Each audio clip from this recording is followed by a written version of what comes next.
మీ business promotion ads కోసం లేదా పుట్టినరోజులు, వివాహ వార్షికోత్సవాలు, పదవీ విరమణలు మొదలగు అన్ని కార్యాలకు మా 69 టీవీని సంప్రదించగలరు. పెద్దపట్నంలో నివసిస్తున్న యానాది కుటుంబాలను ప్రభుత్వం ప్రారంభించిన P4 కార్యక్రమం కింద దత్తత తీసుకుంటున్నట్లు మంత్రి కొల్లు రవీంద్ర ప్రకటించారు.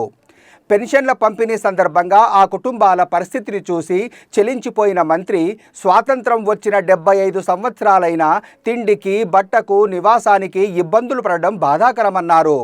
యానాది కుటుంబాలకు ఆధార్, రేషన్ కార్డులు, ఇళ్ల స్థలాలు వెంటనే కేటాయించాలని అధికారులను ఆదేశించారు. నారా చంద్రబాబు నాయుడు గారు ఈ రాష్ట్రంలో పేదరికం లేనటువంటి సమాజాన్ని నిర్మాణం చేసుకోవాలి. దానికి ప్రతి ఒక్కరు కూడా బాధ్యత తీసుకోవాలి. దానికి ఎవరైతే అట్టడుగు వర్గాలుగా ఉన్నారో వాళ్ళందరినీ కూడా పైకి తీసుకురావడానికి ఒక ప్రణాళికతో ముందుకెళ్లాలని గౌరవ ముఖ్యమంత్రి గారు పిలిపివ్వడం, దానిలో భాగంగా P4 people public private partnership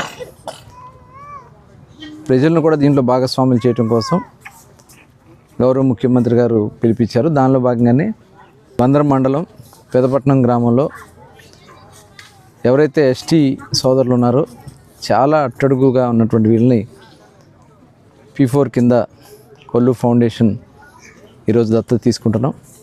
వాళ్ళకి కావాల్సినటువంటి అన్నీ కూడా సదుపాయాలను ఏర్పాటు చేయడానికి ఒక ప్రణాళికాబద్ధంగా ఇలాంటి కుటుంబాలని ఇంకా కాన్స్టిట్యున్సీలో ఏమన్నా కూడా చూసుకుని వాళ్ళందరినీ కూడా రాబోయే కాలంలో వాళ్ళ ఉన్నతి కోసం, వాళ్ళు విద్యాపరంగా వాళ్ళు కాళ్ళ మీద వాళ్ళు నిలబడే విధంగా వాళ్ళకి చక్కటి మౌలిక వసతులు కల్పించే దానికోసం ఈ ఫౌండేషన్ వర్క్ చేస్తుందని చెప్పి తెలియజేసుకుంటూ, అందరూ కూడా ప్రతి ఒక్కరు కూడా ఇలా ఎవరో ఒకరిని దత్తత తీసుకుని వాళ్ళ ఉన్నతి కోసం సహాయపడాలని ఈ సందర్భంగా కోరుతాను.